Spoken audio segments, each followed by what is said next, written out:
আমরা মেয়েদেরকে যে কত ভাবে ঠগাই আল্লাহ। আবার মুসলমান দাবি করে নিজেদেরকে।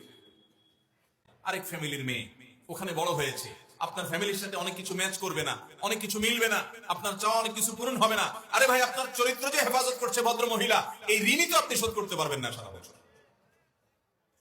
আপনার ছেলে মেয়ে লালন পালন করছে, আপনার বাসায় দুনিয়ার কাজকাম করছে, আপনি এগুলোর যদি মূল্য হিসাব করেন, ওই যে একবার কোন ভদ্র মহিলা যেন তার স্বামীর জন্য রেট ঠিক করে দিয়েছে, একটা বাক্স বসাইছে। স্বামীটা ভালো মানুষ ছিল মনে হয়, যে প্রতিটা শার্ট দোলাই 15 টাকা, প্যান্ট 15 টাকা, গেঞ্জি 10 টাকা, টুপি 5 টাকা, আর রান্না প্রতিবেলা 200 টাকা, এরকম করে অঙ্ক বসায় দিয়া চিরকুট টাকায় দিছে। বলছে চান্দু হিসাব করে করে বাক্স রেখে দিবা।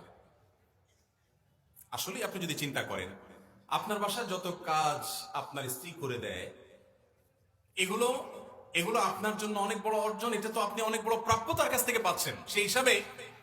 সেই হিসাবে তার যদি কিছু ভুলভাল হয়, কিছু না অনেক ভুলভাল হয়, মানুষ তো দিন শেষে সেটাকে ক্ষমা দৃষ্টিতে দেখে ভালো আচরণ করতে হবে। চেষ্টা করবো তো সবাই। আল্লাহ আমাদেরকে তৌফিক দান করুন।